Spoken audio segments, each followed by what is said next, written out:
We do the best we can with what we have, and when we know better, we do better. Maya Angelou. A faint little flame flickers in the chamber of the mind, where people endlessly wrestle between the torment of regret and the haze of hopeful dreams. Yesterday's version of ourselves acted with the full awareness and limits we possessed at that moment. Like a traveler stepping into thick fog, every footfall carried genuine effort, even if the path twisted and turned or led us astray. People can be mercilessly harsh with themselves. We look back at the past through the radiant lens of the present, sharper, more vivid, and then blame ourselves for not having seen it all before. But that is the bitter paradox. We demand that our older selves possess the wisdom of who we are today. The truth is, awareness is constantly evolving. Every experience, every stumble carves itself into us like marks on a tree trunk, thickening the bark of understanding. And those seemingly clumsy mistakes become precious raw material that forges solid growth. Let us stop viewing ourselves as the accused standing trial and instead admire who we are, a living being forever growing. We learn to forgive, not with careless indulgence, but with profound understanding. We forgive so we can move forward with steady steps, turning fresh awareness into actions that are more refined, more deeply felt. That is the wondrous flow, from unconscious to conscious, from limitation to vast openness.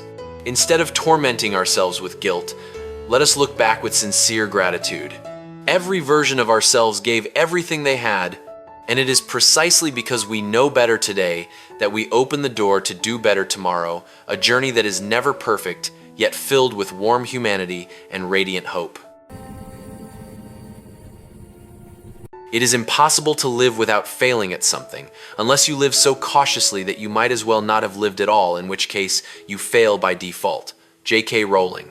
The fear of failure does not shield us from hurt. It quietly steals away the rich experiences of life, like locking the door to avoid the storm, only to shut out the warm sunlight as well. People are torn between two opposing forces. On one side, the fierce desire to expand horizons, explore the world, and affirm who we are. On the other, the deep instinct for self-protection that wants to cling to everything safe and controlled. When fear takes over, we live as if walking a tightrope, every step taken with extreme caution, every choice gripped by the nightmare of catastrophic failure. Yet that very extreme caution becomes a subtle, silent form of failure. The failure to dare to be ourselves, to live life fully. Failure, when you look closely, is life's most valuable feedback. It is like the sharp sting when you touch fire, not to punish, but to teach us our limits and the path to growth. Those who avoid failure are actually refusing the chance to learn, refusing the journey of evolution. Like a young tree that dares not stretch its branches beyond the shade, they may escape the raging storm, but they will never reach the brilliant sunlight. When we dare to accept failure as an essential, inseparable part of the journey, the soul begins a magical transformation. We no longer see every mistake as a harsh sentence, but as solid stepping stones. True courage is not the absence of fear, but the bravery to keep walking even when we know we might fall. Only when we embrace failure can we truly live a full life. If we try to avoid every mistake, we have already lost our life from the very first moment. What matters is not how someone is born, but what kind of person they become when they grow up. J.K. Rowling. We are not fixed products of our starting point, but living masterpieces shaped by bold choices, harsh collisions, and profound inner transformation over time. It is like a raw block of clay. Our origins may sketch the first outline, but it is the skilled hands of experience and unwavering will that decide whether it becomes a work of art or an anonymous fragment lost in the flow of life. People are often obsessed with their origin story, family, circumstances, the lacks or privileges from the very beginning. But when we cling tightly to that, we unwittingly imprison ourselves in an outdated definition, as if the past were a permanent sentence with no right of appeal. In reality, what shapes character is not the starting point, but how we respond and face what has happened. Two people can grow up in the same circumstances yet become two completely opposite worlds because they chose to interpret and act along different paths. Growing up is not simply the accumulation of years, but a miraculous journey of reshaping the self. Every encounter with pain, every moment at the crossroads between easy indulgence and strict discipline, between bitter resentment and compassionate understanding, we are quietly writing the version of ourselves we will become. That is a sacred journey of responsibility. No longer blaming the starting point, but courageously embracing the power and the burden of defining ourselves with our own hands. Let us stop judging others through the lens of prejudice about their origins and stop binding ourselves with what is already past. We begin to see people as a river always capable of changing course, always filled with the potential to become deeper, kinder, stronger, and it is within that flowing movement that the true value of a person is revealed, not in where they began, but in the path they choose to reach and become. The desire for comfort kills the passions of the soul. Khalil Gibran. A comfortable chair amid life's unpredictable changes softly invites us to sit down, rest, and never leave. An invisible, soft net whose threads slowly wrap around our will, causing us to gradually forget the burning thirst, to forget the very reason we once wanted to break free and reach far.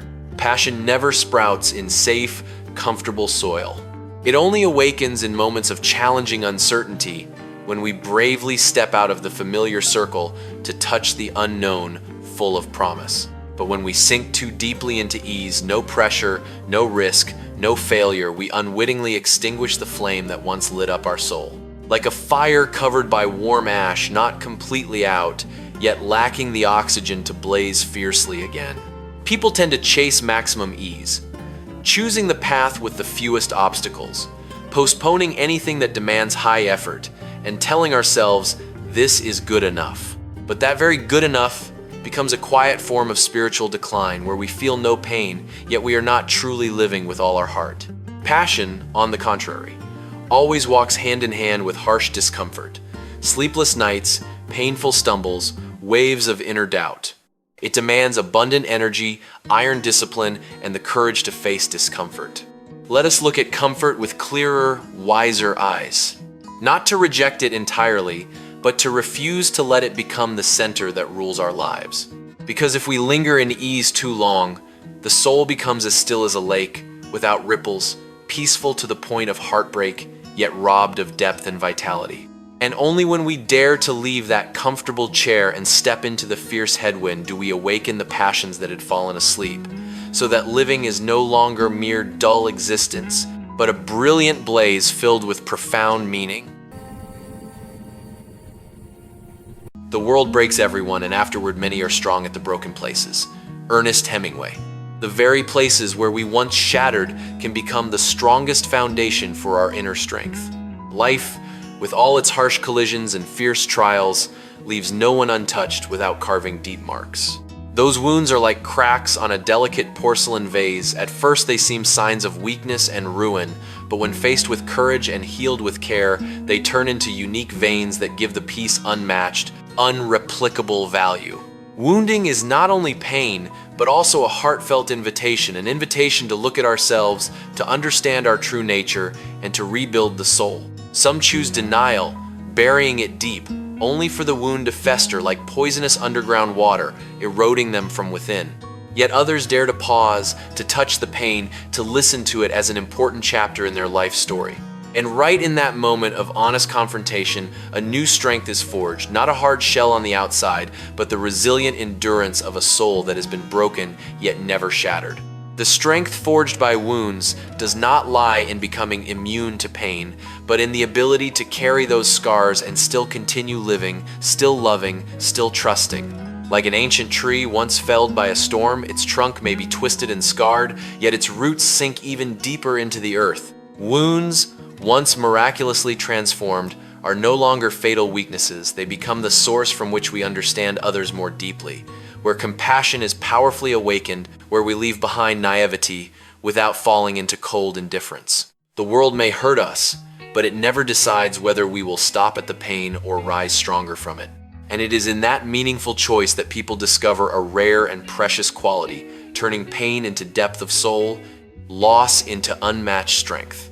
A quiet yet extraordinarily resilient beauty that can only be born from hearts that have passed through many ruins and still remain whole.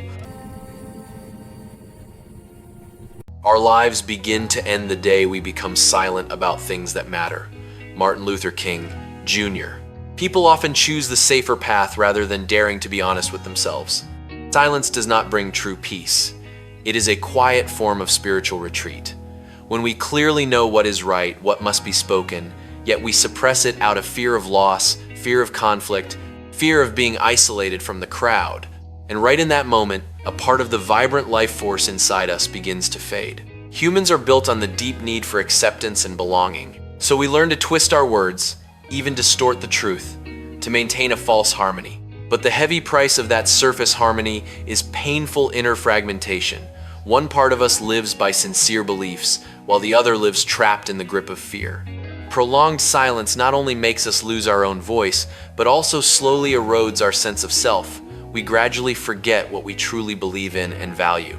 The things that truly matter, eternal justice, noble self-respect, sincere love, shining truth, are like invisible pillars supporting our entire spiritual life. When we stay silent before them, we do not merely abandon the world around us, but betray ourselves. Like a house whose solid pillars are gradually removed, it may still stand on the outside, but inside it has already begun to crack severely, only waiting to collapse completely. Yet speaking up does not have to be loud or dramatic. Sometimes it is simply small but decisive and meaningful choices, saying no when needed, protecting a sacred value, or simply refusing to go along with obvious wrongdoing. That is how people keep their lives filled with vitality and deep meaning.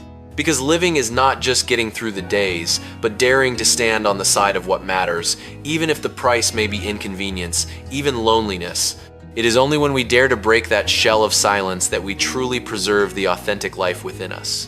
If we choose silence forever, we may still exist in the world, but our life began to wither long ago.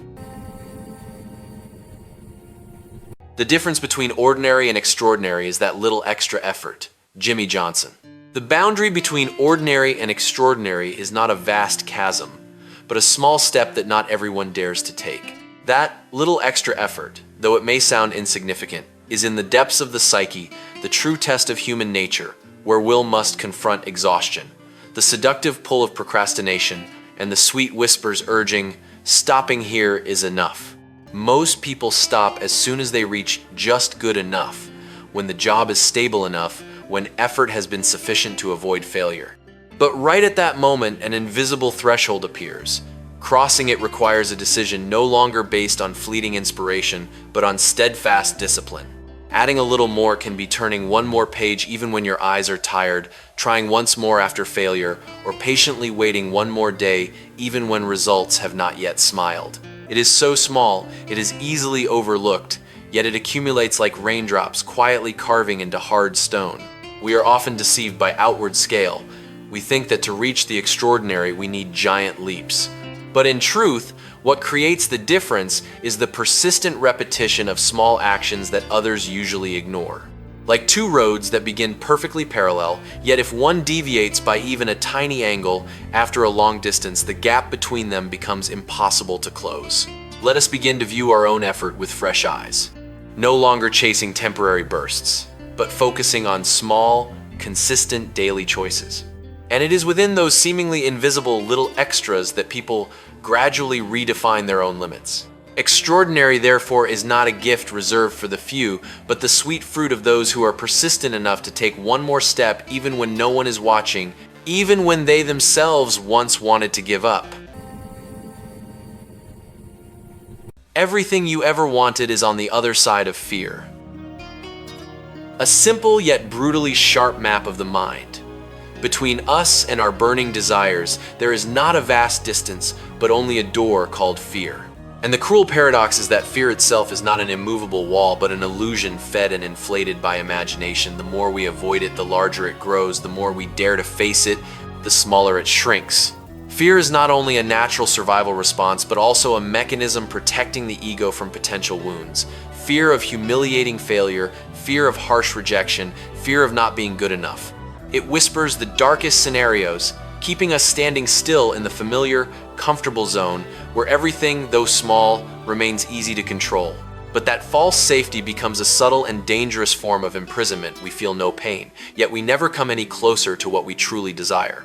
The things we long for, complete fulfillment, brilliant success, passionate love, boundless freedom, always require a bold leap, crossing the fog of uncertainty, crossing the fragile feeling of leaving known ground. Like standing at the edge of ice-cold water, we often hesitate, imagining the bone-chilling cold to be unbearable. But only when we bravely step in do we realize the body's miraculous ability to adapt, and that the initial fear was merely a brief shock.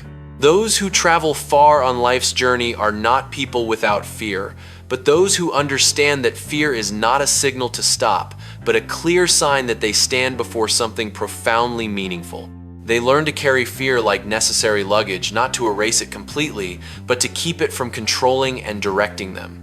The boundary between the life we have now and the life we dream of does not lie in innate talent or favorable circumstances, but in the courageous decision to step through fear. And in the moment we dare to move forward, even while trembling with anxiety, we not only draw closer to our desires, we also become a braver, stronger version of ourselves, no longer watching life from afar, but truly stepping into it with our whole being. To avoid criticism, do nothing, say nothing, be nothing. Elbert Hubbard. A paradox laid bare with sharp clarity. The path of absolute safety turns out to be the direct road to erasing oneself. It exposes a familiar and heartbreaking psychological mechanism, the fear of being judged, which makes people shrink back, mute their own voice, and gradually shrink their authentic existence as well. Everyone craves recognition and love, yet for that very reason we easily become prisoners of other people's gazes.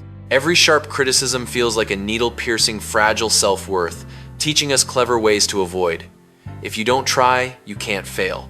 If you don't speak, you can't be contradicted.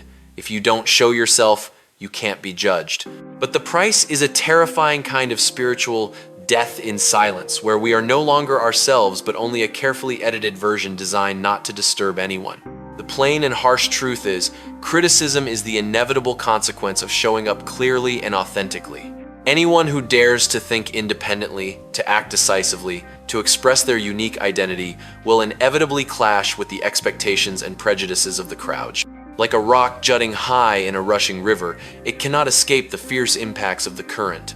Yet those very collisions are vivid proof that it exists with strength. We do not need to eliminate the fear of criticism entirely, but to redefine it wisely. Instead of seeing criticism as a deadly threat, let us recognize it as a clear sign that we are truly living, daring to step out of the safe, invisible zone. Some criticisms are worth listening to and adjusting for, but many are just meaningless noise, and learning to tell them apart is an important part of deep inner wisdom. The real choice is not avoiding all criticism, but choosing the price we are willing to pay, being harshly judged for living authentically or enjoying dull safety by losing ourselves. And in that choice, one truth becomes clear. Better to be criticized for daring to be ourselves than to be accepted inauthentically for having become nothing at all. Better that the whole world turns its back on you than for you to turn your back on what is true within yourself. Finley. A core truth of inner life. The most dangerous betrayal never comes from the outside world, but from within ourselves. When people trade their sacred authenticity for acceptance from others, they do not only lose their own voice, but also lose the center of their being, the steady compass that once guided every choice in life. The need to belong is so powerful that people are willing to bend their core values, blur moral boundaries, even deny their own true feelings in order to blend into the crowd. But this kind of belonging through self-denial is like building a house on hollow ground. It may look solid on the surface, yet inside it is always on the verge of collapse.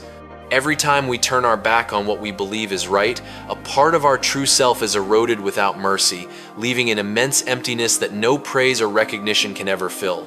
On the other hand, staying true to authenticity often demands a high price: cold loneliness, bitter misunderstandings, even harsh rejection. It is like standing alone in a field battered by fierce headwinds with no crowd to shield or support you. Yet it is precisely in that state of isolation that people touch a deep and indestructible strength, the strength of inner consistency, where thought, emotion, and action become one without contradiction. The harsh truth is that the world may turn its back on us, but those are only fleeting external forces. But when we turn our back on ourselves, we lose the solid foundation to stand firm against any storm. One can learn to endure external isolation, but it is hard to survive long in the painful inner division. Because nothing is more exhausting than constantly playing a role of someone you are not. Choosing loyalty to authenticity is not an act of rebellious defiance, but a profound and sacred honesty with one's own existence. And in that noble choice, people discover a special, deep peace. No matter how wildly the world may change, they never lose themselves the one thing that once lost, no recognition or reward on earth can ever redeem.